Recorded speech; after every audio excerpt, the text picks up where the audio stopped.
కాళేశ్వరం మీద మెయిన్గా తప్పు ఎక్కడ జరిగిందంటే ఇంజనీర్స్ డిజైన్ చేసినటువంటి తుమ్మిడిహట్టి ప్రాజెక్ట్ని పక్కన పెట్టేసి అప్పటికే తుమ్మిడిహట్టి ప్రాజెక్ట్ గ్రౌండింగ్ అయిపోయింది, అప్పటికే 9,000 కోట్ల రూపాయల ఖర్చు కూడా అయిపోయింది.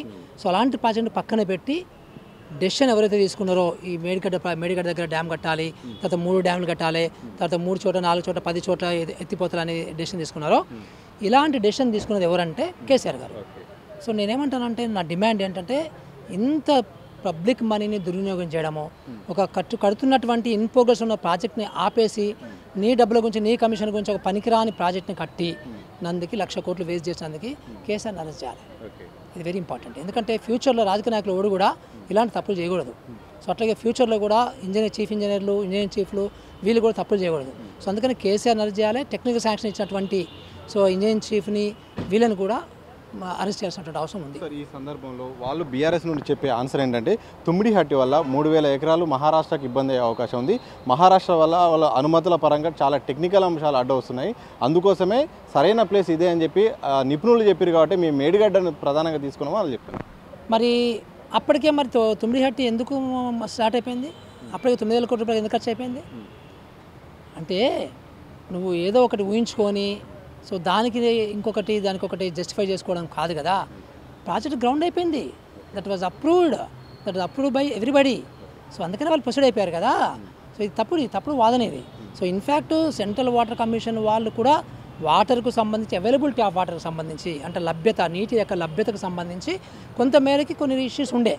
సో దీనికి కానీ నేనేమంటానంటే 1,00,000 ఎకరాలు తక్కువ వారినా పర్లేదు, కానీ మోర్ సస్టైనబుల్ సుస్థిర అభివృద్ధికి ఏది సాధ్యమో, తర్వాత మనం పెట్టిన ఖర్చుకి దిగుబడి, మనం పెట్టిన ఖర్చుకి ఆదాయం ఎంత వస్తుంది, ఇది ఇంపార్టెంట్ కదా. ఇప్పుడు ₹1 ఖర్చు పెట్టడానికి నువ్వు ₹2 ఖర్చు పెడతావా? ₹1 ఆదాయం రావడానికి నువ్వు ₹2 ఖర్చు పెడతావా?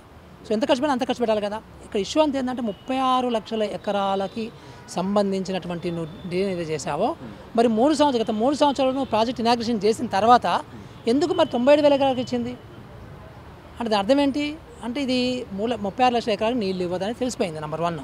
నెంబర్ 2, ఆ 97,000 ఎకరాలకు నీళ్ళు ఇవ్వడానికి నువ్వు ఎంత ఖర్చు పెట్టినావు అంటే కరెంట్ ఖర్చు ఎంత ఖర్చు పెట్టినావు, పంపుల రిపేర్ ఎంత ఖర్చు పెట్టినావు, అది లెక్క తీయాలి కదా. అది లెక్క తీసి ఏమవుతుందంటే ₹25,000 ఎకరానికి ఆదాయం వస్తుంది. సో ఆ ₹25,000 ఆదాయానికి సంబంధించి నువ్వు ఎకరానికి ₹1,00,000 ఖర్చు పెడుతున్నావు. సో ఫ్యూచర్లో కూడా ఇదే ప్రాబ్లం మనకి. ఫ్యూచర్లో కట్టిన తర్వాత కూడా మేడిగడ్డ కుంగకపోతే కూడా నీళ్ళు ఉంటే కూడా ప్రాబ్లం అంతా ఎక్కడ వస్తుందంటే నువ్వు పెట్టే ఖర్చు ఏదైతే ఉందో కరెంటు ఖర్చు, భయంకరమైన కరెంటు ఖర్చు. ఇది అంటే చాలా రాంగ్ డిజైన్. ఇది ఇట్లాంటి చెత్త డిజైన్ ప్రపంచంలో ఎక్కడ ఎవరు చేయలేదు ఇది. సో ₹25,000 జస్ట్ ఆ ఎకరానికి ఆదాయం రావడానికి నువ్వు పెట్టే కరెంటు ఖర్చు ₹50,000 వస్తుంది కదబ్బా. ఇంకా మిగతావి ఏమన్నా ఖర్చులు నువ్వు పెట్టాల్సింది. నేను చెప్పేది ₹1,00,000 కోట్ల పక్కన పెట్టేసాయి. ఫ్యూచర్లో ఖర్చు పెట్టాల్సిందే దానికే సంబంధించే కరెంటు ఖర్చే కాకుండా నీకు కెనాల్స్ మెయింటెనెన్సు, పంపుల మెయింటెనెన్సు, తర్వాత అట్లాగే జలాశయాలు రిజర్వాయర్ల మెయింటెనెన్సు, అట్లాగే ఇరిగేషన్ స్టాఫ్ యొక్క సిబ్బంది ఖర్చులు ఇవన్నీ లెక్కేస్తే ₹25,000 ఆదాయం రానికి ₹1,00,000 ఖర్చు పెట్టబోతున్నారు. ఫైనల్గా ఈ ప్రాజెక్టు అసలు కొనసాగించాలా, ఏం చేయమంటారు? మూసేయాలి. ఈ ప్రాజెక్ట్ క్లోజ్ చేయాలి. ఫర్దర్గా ₹50,000 కోట్ల ఖర్చు పెట్టద్దు, తప్పది ఖర్చు పెడితే. సో దీనికి మురళి చెప్తే నో ఒప్పుకోకండి మీరు, కానీ కూలంకషంగా ఒక కమిటీని వేయండి. కాంప్రహెన్సివ్ ప్రస్తుతానికి జరుగుతున్నదంతా కూడా ఎంక్వైరీ ఏంటంటే మేడిగడ్డ ఎట్లా కుంగిపోయిందంటే స్ట్రక్చరల్ ఎంక్వైరీ జరుగుతుంది. అక్కడ స్ట్రక్చరల్ డిజైన్ మీద, స్ట్రక్చరల్ ప్రాబ్లమ్స్ మీద డిజైన్ అవుతుంది. కానీ మొత్తం కాంప్రహెన్సివ్గా సమగ్రంగా అసలు ఇంకా ఫర్దర్గా ₹50,000 కోట్ల ఖర్చు పెట్టాలా వద్దా అనే దాని మీద ఒక ఎంక్వైరీ అనేది అవసరం. చాలా సమగ్రమైన విచారణ అవసరం.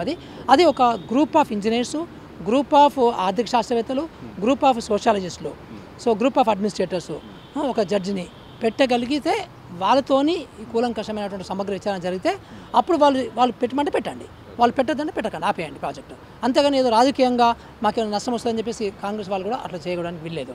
సో కూలంకషంగా ఒక ఇంపార్షియల్గా, ఎందుకంటే ఫర్దర్గా ₹50,000 కోట్లు ఖర్చు పెట్టాల్సి వస్తుంది, ఫర్దర్గా నువ్వు ₹25,000 నీళ్ళు రావడానికి ₹1,00,000 ఖర్చు పెట్టాల్సి వస్తుంది. ఇవన్నీ ఉన్నాయి కాబట్టి సో కూలంకషంగా సమగ్ర విచారణ చేసి ఫర్దర్గా అవసరం అనుకుంటే పెట్టండి, అవసరం కాకపోతే క్లోజ్ చేయండి ప్రాజెక్ట్.